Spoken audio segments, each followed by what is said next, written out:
Good evening students. आज हम AKM management classes में जो नोट्स करने जा रहे हैं वो बीवॉक रिटेल मैनेजमेंट और स्टोर ऑपरेशंस के लिए बहुत ही ज़रूरी है। मेरे चैनल एकेएम मैनेजमेंट क्लासेस में जो भी मैं वीडियोस डालता हूँ, अगर वो पसंद आए तो प्लीज़ मेरे चैनल को लाइक, शेयर और सब्सक्राइब ज़रूर करें।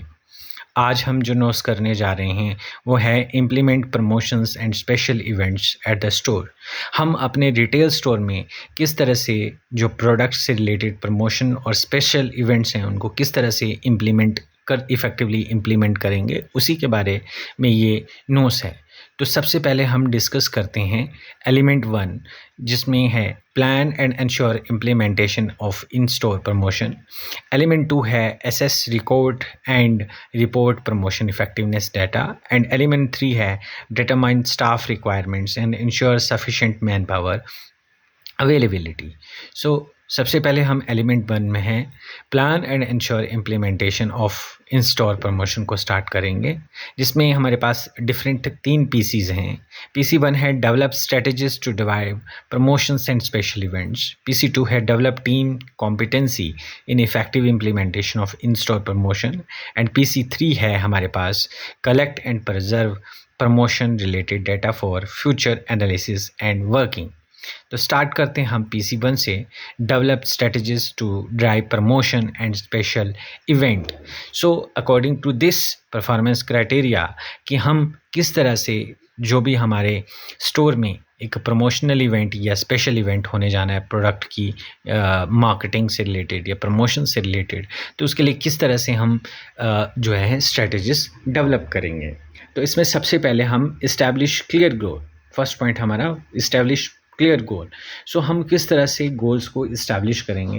कहीं ना कहीं जब भी हम प्रमोशंस की बात करते हैं तो हमें कहीं ना कहीं उस पर्टिकुलर प्रोडक्ट्स के लिए एक टारगेट सेट करना होगा कि आफ्टर पर्टिकुलर प्रमोशन या स्पेशल इवेंट के बाद हमारे क्या टारगेट्स अचीव होने चाहिए, किस तरह से हम जो हैं पर्टिकुलर अपने स्टोर में फुटफॉल इंक्रीज़ कर सकते हैं, कैसे जो कस्टमर्स हैं उनका ध्यान जो है आकर्षित कर सकते हैं पर्टिकुलर इवेंट्स के लिए, सो दैट कि हमारी सेल्स जो है इंक्रीज़ हो। तो कहीं ना कहीं हमें इस पॉइंट्स पे आके इफ़ेक्टिव स्ट्रेटजीज बनाने के लिए कहीं ना कहीं हमें गोल सेट करने पड़ेंगे, यानी कि टारगेट्स लेने पड़ेंगे। नाउ दूसरा पॉइंट है customer targeting and segmentation.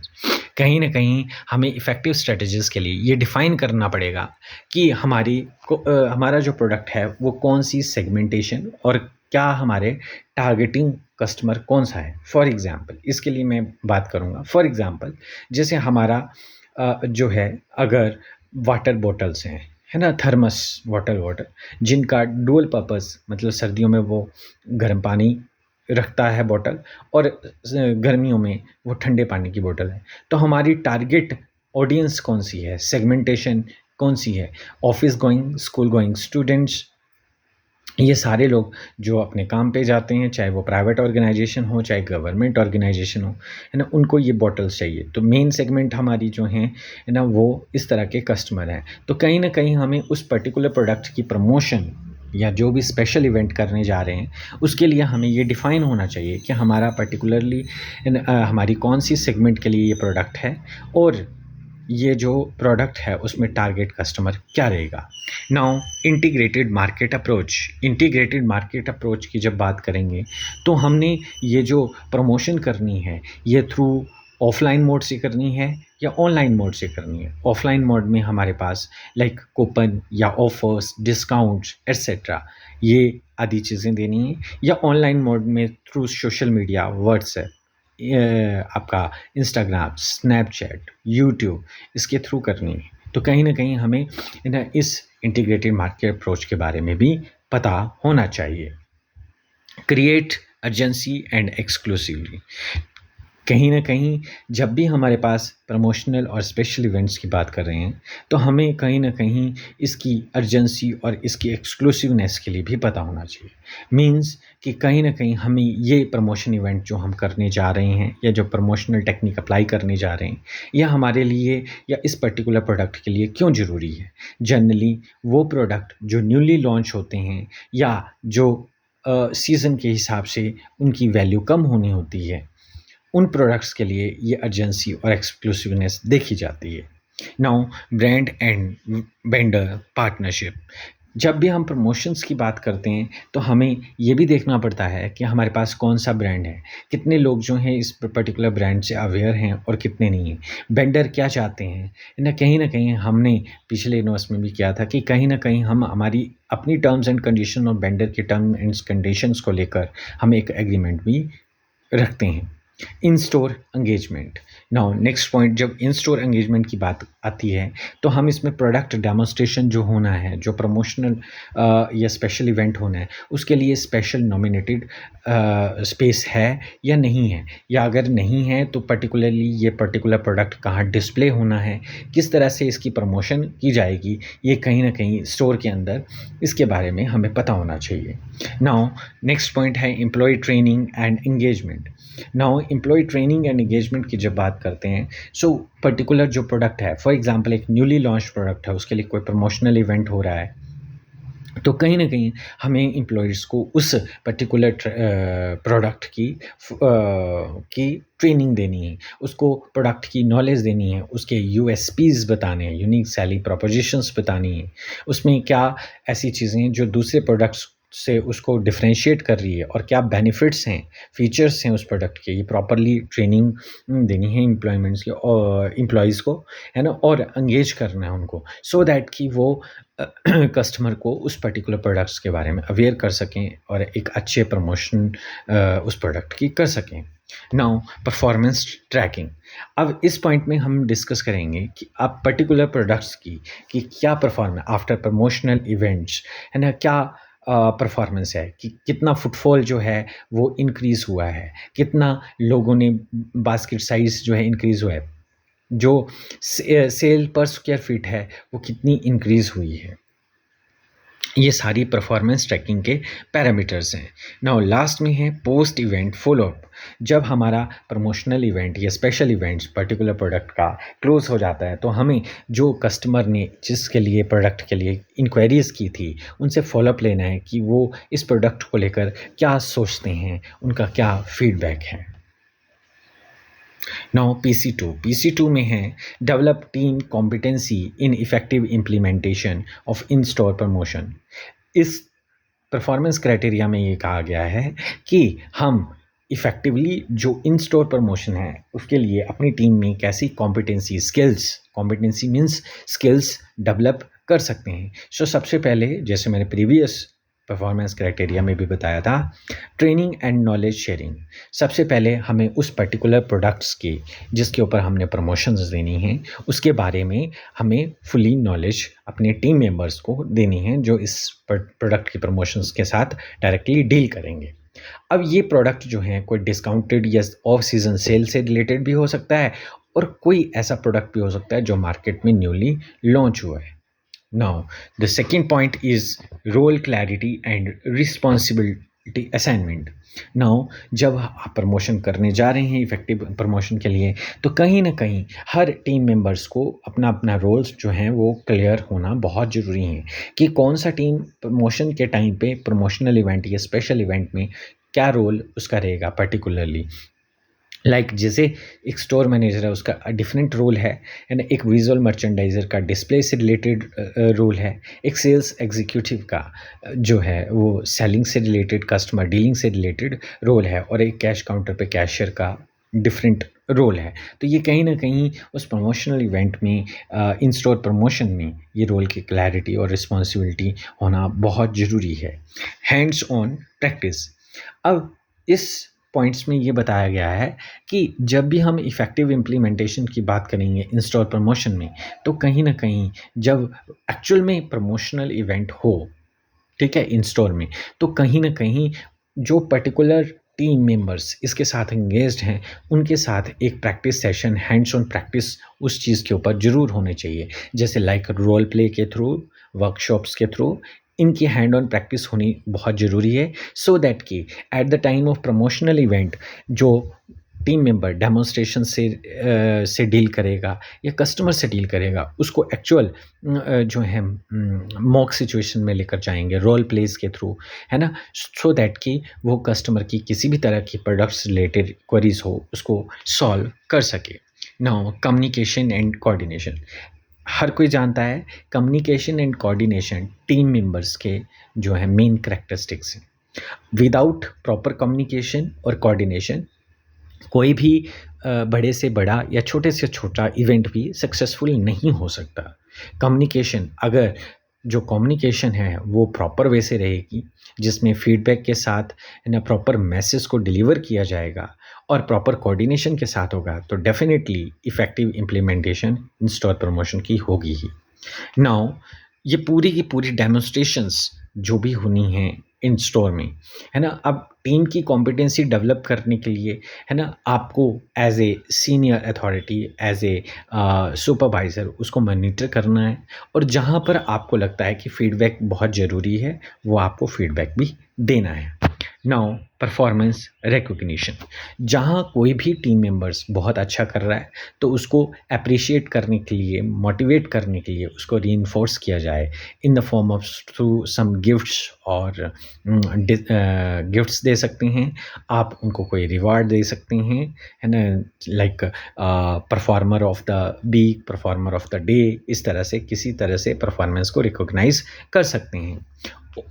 Next point है कॉन्टिन्यूस इम्प्रूवमेंट। कॉन्टिन्यूस इम्प्रूवमेंट्स की जब भी हम बात करेंगे तो कॉन्टिन्यूस इम्प्रूवमेंट के लिए feedback is the most important part. तो कहीं ना कहीं अगर आपको लगता है कि किसी एम्प्लॉयज़ या जो टीम मेंबर है उसमें कोई किसी तरह की कोई कमी रह गई थी, तो उसके लिए हम क्या करेंगे, कंटिन्यूस इम्प्रूवमेंट का हमेशा स्कोप रहता है, गैप रहता है, तो उसको हम जो है उसको प्रॉपर वे से डील करेंगे, उसको उस एम्प्लॉइज़ को, टीम मेंबर्स को प्रॉपर वे से सिखाएंगे, है ना, उसको स्किल्ड करेंगे उस पर्टिकुलर जो जो भी फीडबैक रहा है। तो इस तरह से हम कंटिन्यूस इम्प्रूव, क्या क्या कमियां रही थी हमारे इवेंट में, क्या क्या हमने अच्छा किया, क्योंकि कमियों से ही आदमी सीखता है ना, अपने फेलियर से ही सीखता है। तो ये यही वो मौका होता है जब एक पर्सन जो है वो सीखता है, तो कंटिन्यूस इम्प्रूवमेंट का चांस तो हमेशा बना रहता है।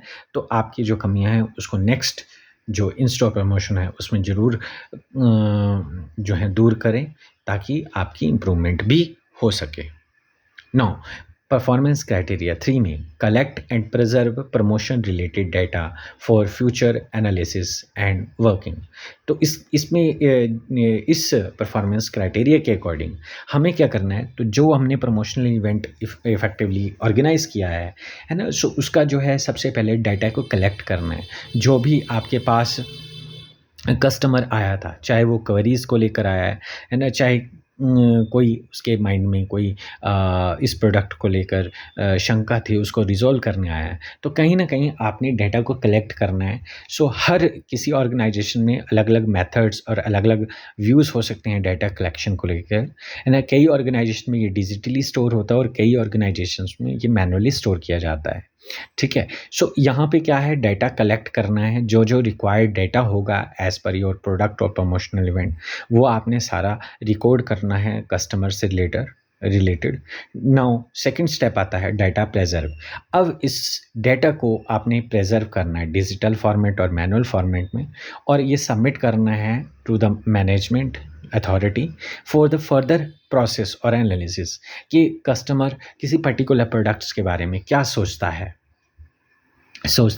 उसको इस प्रोडक्ट को लेकर क्या फीडबैक है ना, या वो प्रोडक्ट जो है वो कस्टमर फ्यूचर में किसी और को भी रिकमेंड करेगा या नहीं। इस तरह से जो भी डाटा जो आपके सामने आया है वो आपने प्रिजर्व भी करके रखना है, और इस डाटा को फ्यूचर में यूज़ करना है जब ये इसकी ज़रूरत पड़ेगी। फॉर एग्ज़ाम्पल, है ना, मैं बात करता हूँ कि एक इवेंट ऑर्गेनाइज़ किया है कि एक न्यूली लॉन्च व्हीकल का मॉडल XYZ लॉन्च हुआ, तो आपने जो है रोड शोज़ किए, है ना, ट्रेड शोज़ किए, है ना। तो आपने जब कस्टमर के साथ आप मिले, है ना, जो पोटेंशियल कस्टमर थे उनके साथ मिले, तो आपने उनका डाटा, जिन्होंने इंटरेस्ट शो किया, जिनकी कुछ क्वेरीज थी, तो आपने उनका डाटा जो है एक फॉर्मेट में स्टोर करके रख लिया। अब इमीडिएटली कोई रेडी हो जाएगा आपका व्हीकल परचेज़ करने के लिए, ज़रूरी नहीं है। तो कहीं न कहीं आप जो है फ्यूचर में उस पे वर्क कर सकते हैं, फाइंड आउट कर सकते हैं कि जो कस्टमर हमसे पोटेंशियल कस्टमर हमसे मिला था, वो हमारे प्रोडक्ट को लेकर इंटरेस्टेड भी है या नहीं है। अगर नहीं है, तो क्या वो हमारे प्रोडक्ट के बारे में क्या सोचता है, ताकि हम प्रोडक्ट्स को और ज़्यादा इम्प्रूव कर सकें।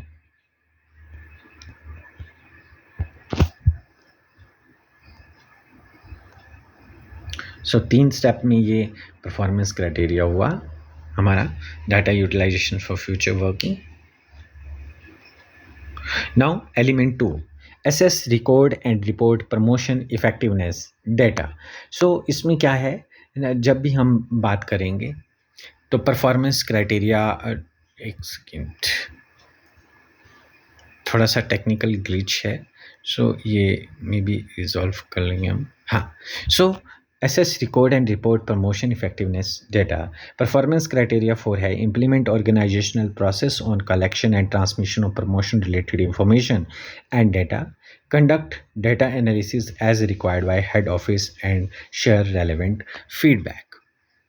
स्टार्ट करते हैं हम इन परफॉर्मेंस क्राइटेरिया से।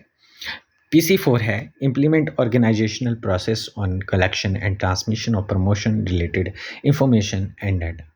सो जब भी हम ऑर्गेनाइजेशनल प्रोसेस की बात करते हैं, है ना? सो जब भी हम प्रमोशन की बात कर रहे हैं तो कहीं न कहीं हमने ऑर्गेनाइजेशनल किस तरह से प्रमोशन इवेंट को चाहती है ना? सो जो भी हमने प्रमोशन रिलेटेड इवेंट किया है, उसकी जो इन्फॉर्मेशन है, वो डाटा है, जो हमने कलेक्ट किया है, वो ऑर्गेनाइजेशन प्रोसेस के थ्रू हम कैसे उसको इम्प्लीमेंट करेंगे, फर्दर कैसे यूज़ करेंगे, उसी से रिलेटेड ये परफॉर्मेंस क्राइटेरिया है। सबसे पहले प्लानिंग एंड गाइडलाइंस। सबसे पहले हम प्लान आउट करेंगे कि एक्चुअल में ये जो डाटा है इसका कैसे यूटिलाइज़ किया जा सकता है ना? क्योंकि जो हमने डाटा लिया है वो किसी पर्टिकुलर प्रोडक्ट्स के लिए लिया है, तो कहीं न कहीं ये गाइडिंग लाइन भी होगी हमारी कि इस डाटा से हमें उस पर्टिकुलर प्रोडक्ट्स के लिए क्या फीडबैक मिला है, किस तरह का उसका रिस्पॉन्स आने वाला है, वो भी गाइडिंग मिलेगी। Now data collection at store level, है ना? जो भी डाटा कलेक्ट करेंगे हम स्टोर लेवल पे उस पर्टिकुलर प्रोडक्ट को लेके, है ना? जो भी पर्टिकुलर प्रोडक्ट्स का फीडबैक है, चाहे वो एडवांटेजेस हैं, डिसएडवांटेजेस हैं, क्या बेनिफिट्स हैं, इन सारी चीज़ों को जो भी हम डाटा होगा वो स्टोर लेवल पे पहले हम कलेक्ट करेंगे। देन उसको डाटा को कंपाइल किया जाएगा और उसको वेरीफाई किया जाएगा कि जो हमारे पास प्रमोशन रिलेटेड डाटा है वो प्रॉपर वे से उसको एक फॉर्मेट में लेकर आएंगे। उसके लिए पर्टिकुलर SOPs हम फॉलो करेंगे, देन उसको वेरीफाई करेंगे। नाउ उस डेटा को हम ट्रांसमिट करेंगे एज़ पर द रिक्वायरमेंट कि हमें किस तरह से डेटा को किस तरह से यूज़ करना है। तो उसके लिए हम ट्रांसमिशन ऑफ डाटा डिजिटली और मैनुअली किस तरह से हमने उसको फर्दर एनालाइज करना है, उससे रिलेटेड ये प्रोसेस होगी। देन एनालाइज करेंगे उस डाटा को, जिससे हम जो हैं कितनी सेल्स ग्रोथ हुई है ना? कितनी जो है अगर किसी प्रोडक्ट की सेल्स डाउन गई है तो क्यों गई है, ठीक है? कितना इंक्रीज़ हुआ है, वीकेंड्स पे कितनी सेल्स इंक्रीज़ हुई है, अदर डेज़ पे कितनी सेल्स पे इफ़ेक्ट पड़ा है। ये सारा एनालाइज़ करेंगे और उसकी रिपोर्ट्स तैयार करेंगे, है ना? और हर ऑर्गेनाइजेशन में हर एक पर्टिकुलर प्रमोशनल इवेंट्स के बाद ये चीज़ कलेक्ट भी की जाता है डाटा और उसको एनालाइज़ किया जाता है और रिपोर्ट भी तैयार की जाती है। देन एनालाइज़ और रिपोर्टिंग के बाद उसको रिकॉर्ड को प्रिजर्व करके रखेंगे फॉर फ्यूचर यूज़ और for audit purpose. Now PC5 है conduct data analysis as required by head office and share relevant feedback। अब जो हमने डेटा कलेक्ट किया है ना? तो हमारा जो हेड ऑफिस है किस तरह का डेटा उनको चाहिए है, किस तरह की उनकी रिक्वायरमेंट है, उससे रिलेटेड ये परफॉर्मेंस क्राइटेरिया है। तो इसमें सबसे पहले हम डेटा को रिव्यू करेंगे और प्रिपेयर करेंगे। अब फॉर एग्जांपल हेड ऑफिस को चाहिए कि पर्टिकुलर ABC प्रोडक्ट का क्या रिस्पॉन्स रहा था सेल्स का लास्ट 3 मंथ्स में। तो हम क्या करेंगे, वो जो डेटा हमने कलेक्ट किया है सेल्स का और अदर फैक्टर्स कंसीडर करके, तो कहीं ना कहीं हम उस डेटा को रिव्यू करेंगे और जो हेड ऑफिस ने जिस तरह की उसकी डेटा की रिक्वायरमेंट्स हैं, है ना, उसके अकॉर्डिंग हम वो डाटा को प्रिपेयर करेंगे, जो जो उनकी रिक्वायरमेंट है उसके अकॉर्डिंग हम जो है उसको ट्रांसमिट करेंगे, डाटा को उस फॉर्मेट में लेकर आएंगे। उसके बाद एनालाइज करेंगे हम डाटा को कि कंसेक्यूटिव मंथ्स और डेज में क्या परफॉर्मेंस रही है पर्टिकुलर प्रोडक्ट की आफ्टर प्रमोशन। ठीक है। देन एनालाइज करने के बाद कहीं ना कहीं उसमें देखेंगे कि हमें किस तरह की पर्टिकुलर प्रोडक्ट की सेल्स परफॉर्मेंस मिली है, या हमें किसी पर्टिकुलर प्रोडक्ट्स की में अगर सेल्स में डाउनफॉल हुआ है तो क्यों हुआ है, प्रमोशन के बाद क्या इम्पैक्ट्स थे, और बिफोर प्रमोशंस क्या इम्पैक्ट था इस प्रोडक्ट की सेल पे, या कितना फुटफॉल जो है इंक्रीज हुआ है ना, कितना सेल्स पर स्क्वायर फीट कितनी हमारी इम्प्रूव हुई है। ये सारी चीज़ें इनसाइट और फाइंडिंग्स में आएंगी। Then feedback sharing with head office, और after analysis of the data और insight and sorry insight feeding head office से वो जो फीडबैक है, जो एनालिसिस है रिपोर्ट की, वो शेयर करेंगे। नाउ कंटिन्यूस इम्प्रूवमेंट है ना। अब अगेन वही बात है, फीडबैक के बाद कहीं ना कहीं हमेशा there is always a chance of improvement, है ना। सो हम वो पॉइंट्स निकालेंगे कि अगर हमें कहीं पे कमी रही है किसी चीज़ में, तो वो क्यों रही है और उसको कैसे फर्दर इम्प्रूव किया जा सकता है। तो ये सारी चीज़ें हम जो हैं डाटा एनालिसिस के बाद कंडक्ट करेंगे, सो दैट कि हम जो हैं पर्टिकुलरली हेड ऑफिस को जो रिक्वायर्ड डाटा है उसके अकॉर्डिंग हम प्रेजेंट कर सकें। Now element 3, determine staff requirements and ensure sufficient manpower availability. PC6 है understand the promotion and its requirement completely. PC7 explain promotion to relevant team members thoroughly and collaborate to identify required resources. PC8 provide required resources to team for effective implementation of promotion. तो PC6, 7 और 8 जो हैं वो element 3 में पढ़े। अब हम study करते हैं PC6 को, understand the promotion and it's requirement completely, कि हमें जो प्रमोशन की है किसी प्रोडक्ट की, है ना, उसको समझना है कि उसकी क्या ज़रूरत पड़ेगी।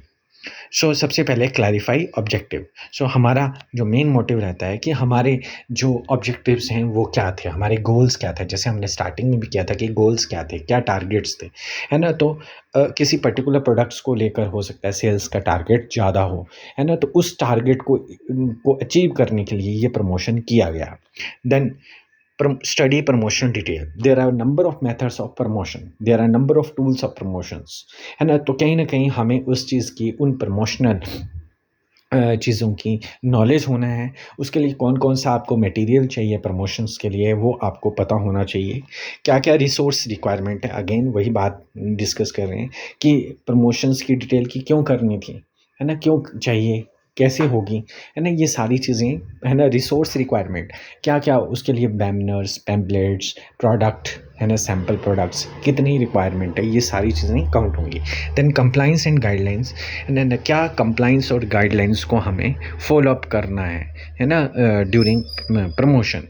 देन ऑपरेशनल रेडीनेस, है ना, कि हमारे पास कौन से टूल्स और इक्विपमेंट्स की रिक्वायरमेंट होगी जब हम प्रमोशनल इवेंट या स्पेशल इवेंट जो है ऑर्गेनाइज करेंगे। Then anticipate challenges, beforehand हमें ये जज करना है कि कौन कौन से हम चैलेंजेस फेस कर सकते हैं ड्यूरिंग प्रमोशन, उनको कैसे हम जो है ओवरकम किया जा सकता है उन चैलेंजेस को, है ना, उन ऑब्स्टेकल्स को, सो दैट कि हमारी प्रमोशंस बेस्ट निकल कर आए।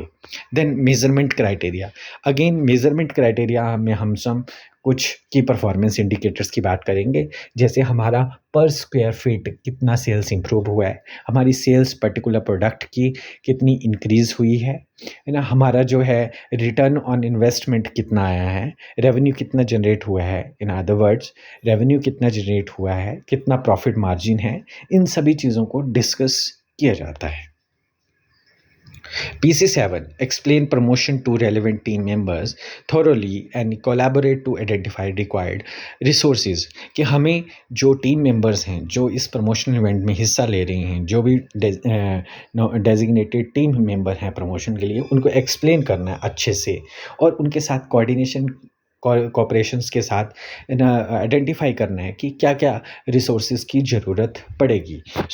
सबसे पहले आता है इसमें कम्युनिकेशन और प्रमोशनल डिटेल। सबसे पहले हमने टीम मेंबर्स को ये बताना है कि ये प्रमोशनल से रिलेटेड जो भी डिटेल है कि ये इवेंट कब होगा, प्रमोशन का इवेंट, उसके लिए क्या-क्या रिक्वायरमेंट्स हैं, एंड देन क्या क्या है एग्जैक्टली ये प्रमोशनल इवेंट और किस तरह का इवेंट है, उसके बारे में डिस्कस होगा।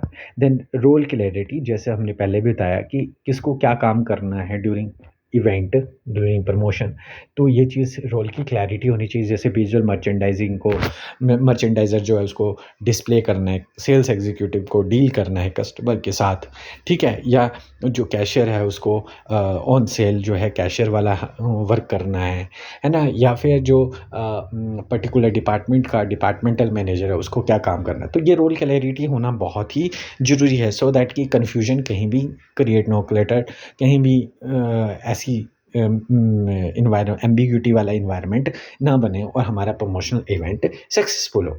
Collaboration for resource identification.